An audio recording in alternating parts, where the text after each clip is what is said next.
In my conversation with people about why folks are moving here to West 605, there's one common denominator, one thing that keeps coming up in the conversation, and that is values. South Dakota values, family values. Now, I know what you're thinking.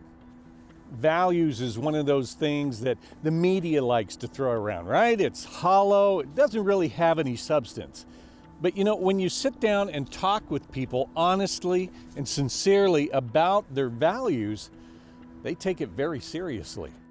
I knew when I moved up here, I played sports, I had great schools. I went to Canyon Lake Elementary in 6th grade, what is now West Middle School, for my junior high years or middle school years, and then Stevens High School. But I knew that I wanted that kind of experience for my kids. I knew that was really good and healthy. I'm not saying that my teenage years were easy, obviously, but I knew that if my parents could raise a family here and get by when my dad, laid carpet for a living and my mom stayed home, that we could probably provide the same sort of lifestyle. My wife, she really wanted to initially, even though she had graduated from college, wanted to stay home with the kids, and if I could get a job where I could work, if we could do that, that was a value to us, and especially to her. She wanted to be there for her kids, and obviously I wanted that as well. So when we were talking about where to live, one of the factors we had was, where could we do that realistically? The cost of living, we knew we wouldn't be wealthy, we're just getting started, and certainly didn't have a lot to begin with, but Rapid City fit that bill, that provided all of those things and the ability in our situation, and this is not everybody's situation, and you got to remember, my kids are now in their 20s, so my youngest is 20. So back then it was a little easier to do that, and I understand, oftentimes both the mom and dad have to work. But in our situation, we made a lot of sacrifices. I think as a 5th generation South Dakotan, I love our state. I think we have a lot to offer. We have some work to do, but I think people probably are moving here because, I think we value hard work. I think we're very hardworking. Many of us are only one generation away from a farm or ranch, so the agricultural life here is a huge influence on the way we live. I think we know that we have to work hard. Many, my grandfather and my father, they have had several jobs while working on a ranch. It was an important value. I think also South Dakota, because we're so rural, we're very small, we still have more cows than people. We had to rely on ourselves. We had to work together. So there is a sense of community here. There is a sense of people helping each other, but there also is nobody's coming to your rescue. So you have to learn how to do everything. And I think people are very good at creative problem solving. I also think that being small, in a sense, has led to some really cool things. I work in areas of human services and poverty reduction, and I think we have been able to innovate where larger, bigger places have been bogged down with a lot of bureaucracy. We've been able to innovate and try things and pilot things and had great success with some of that. I think another South Dakota value too is our culture. We have a beautiful, beautiful cultural history, and again, we didn't do it right all the time. We've got some history that we're really trying to reconcile. We have beautiful indigenous culture here. We have 9 federally recognized Native American reservations here. That is a part of our history. How we have worked together really well, and times we have not. We're reconciling that. But it's a beautiful, beautiful culture here. And I think people come too because this is a place where they have hopes and dreams that they can take part in this smaller, family-centered, hardworking place that feels more free to do and be and live and raise your families how you want to. There's a perception, and I think they're right, that this area functions with some sort of value system that's like under the ground kind of stuff where we make decisions in certain ways, we like certain things, and that seems to have become attractive. You can blame the pandemic, you can blame a lot of things for that. We're seeing people lead with, here's what's important to me, so I'm investigating. Would you agree, Katie? I would, and I think we're just in a season. We've been here for 15 years, And we're in a season in this community, I think, too, where there's just a lot of hope here for what's to come and what's happening. And I think people want to be a part of that. When we moved, when we were looking at being a part of even this area, we came and investigated. We had all these preconceptions about South Dakota. I think we even visited in January. So we were setting ourselves up for a bit of failure, right? But when we came, all we could sense was potential. I remember we would talk about this place has potential. There's potential here. And I am hearing from folks, and we see it too, that it's different than some other environments where you show up to a place, it seems like the potential's already met, or you're gonna be a fish where you're not gonna be able to do all that you wanna do and fulfill your dreams and live the way that you wanna live. And when you come to this area, it's not just a value system. There seems to be a plate that someone can say, I can do some of my lifelong dreams, or I can live in a place that supports what I want to do with the rest of my life.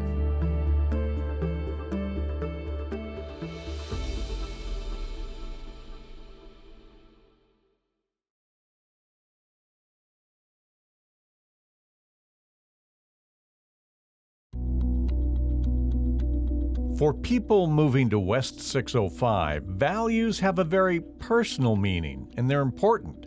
They give a sense of direction, a moral compass, if you will, not only for themselves, but their family as well. So let's dig a little deeper into what people mean when they say family values. I grew up here, and when my husband and I got married in 2006, he took a job in Kansas City, Missouri. And we lived in Kansas City for 5 years, and we tried everything we could to get back to South Dakota. So when a job would open up, and although how soon did that realization happen? Well, I mean, we actually, I had a really cool experience there. We bought a house in the black suburbs of Kansas City, and so we were this, family coming in, a white South Dakota family that knocked on every door. And at first they were like, "Who is this lady?" And they, of course, became our dear friends. But it's a different lifestyle living in a big city like that. It was very much big city living. It was houses getting broken into all, in this whole area, all around this city corridor. It was us getting a house alarm. There were certain areas you were told not to drive through. And to me, I was like, this is insane. We weren't even locking our car doors, and prior to coming to the big city. And of course, we enjoyed all the big city things too. We enjoyed the restaurants, we enjoyed all the things, but we really wanted to come back home. It was just a different atmosphere, fast paced. If you wanted, you had to plan for 45 minutes to get across town to get somewhere, everywhere you were going. And I think we really want to raise our kids back in South Dakota. It's a slower pace of life. It's less crime. It feels a little more, even Rapid City itself, though it's growing, still feels like a small town in a lot of ways. So we wanted to get back to it, and we did. It took us 10 years. It took us 5 years to get to Pierre. Then we were in Pierre for 5 years, and then we came back here. So yeah, it took us 5 years. My heart was calling me back home. And I knew that someday I wanted to get married and have a family and raise my family in a home. So this was a hometown. And so what I knew was, I think it's healthy for young people to leave and experience other places. And often you see that boomerang effect, just like me, where they return, especially when they are going to raise their own family, because you think the grass is greener everywhere else. And as you can see behind us here, this is very green. The grass is actually very green right here in Rapid City. So for me, it was the idea of home, that this was not only my home, but a place to plant my roots and build my family in our home. So I think that right there is what drew me back. I believe our kids will inherit our values, not our rules. And so what we've tried to teach with our kids at home is what is important, what are anchors in life, and let them actually have a little bit of flex to that.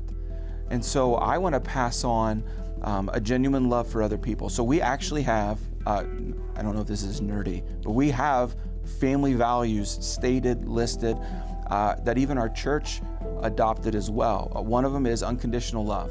Our family unconditionally loves each other and other people. That means that we're not determining someone's actions on do they have value or not based on what they've done. So love could nowadays be interpreted in a lot of different ways. Love is value. Do you as a human being have value to me or in this world? Yes, you do, no matter what you do. So we've, as a family, we've talked regularly. You know, sometimes one of our kids will come home from school and someone said something mean. And of course their answer is, I hate that person, or I'm mad at that person. I'm like, okay, what they did say was mean. All right, does that change their value, how important they are? No, it doesn't. No, it doesn't. Okay, let's still make sure that we treat that person with dignity and respect. That's how we coach values in our home. Generosity is another one. We think that what we have in life, our time, our resources, all that, isn't just for us. That God didn't just give to us so that we would have. So we train the kids and teach them, hey, you should give something away. Whatever, sometimes it's a toy. And you watch them like really think through which toy am I gonna give away? This is the biggest decision they're ever gonna make, right? But I also, when they're 25, 35, 45, I want them thinking of their neighbor in the exact same way. Maybe their neighbor will need their lawn mowed because they just had surgery. Maybe their coworker will need some support because they've come on rough times. So we have actually led our family so that our kids will do it so uniquely when they leave our house. They'll do their own thing, but it's a values-based system, for lack of better words, in our home. For some people, family values can mean feeling safe in your community. Good neighborhoods, good schools, good churches, a sense of fitting in or belonging, a place where you feel respected. I think that even though we're getting these numbers, because Rapid City is growing, that, you know, our crime is going up, it's going up across the country, but this is perceived as a very safe place. And I think in order to, you know, I grew up here feeling that safety. I feel like our neighbors are watching out for each other. I feel like, you know, we care about our kids in our community. And that's really transitioning to family values. If you have safety or a relative safety, that's where you can start implementing those family values, or living and having the freedom to implement the family values that you would like. We wanted to raise our kids in a community that generally shared our values. And having grown up here, I knew what that was about, and meaning that family is very important, that people are respected, that life can be enjoyed. So I thought that was really big too. Yeah, you always hear, well, they don't share our values. So I'm glad you pointed out exactly what that word values means to you and your family. Well, yeah, so, you know, obviously faith is very important to me. There's values in that, but I think you want to be able to respect each other. You want to think that the rule of law applies in a place. You want to think that people can be safe to play in a park like we're seeing here today. I think those kinds of things are important. So when you're raising your kids, you're thinking about the school systems, you're thinking about career opportunities so that you can provide. All of those things, you know, play a factor in addition to the neighborhoods that we have, and those sorts of things I think all kind of come together for folks, including me. So you may have moved here and none of your family's around, so it may feel irrelevant even, you know, to talk through all of that stuff. But who are the people that have been placed around you in your circle, and how can you take care of them and be taken care of by them? I think family, we have a lot of young adults that have moved to this community for college or for work or military, other things, and finding your people and being good to your people. I think that's important. Our Thanksgiving meals have often been people who don't have other family members here. And so we'll gather and we'll put tables everywhere we can in the house, and we'll have a Thanksgiving meal, and our house will be full of people that some are related and some aren't. And some we just met. And others we've known for years.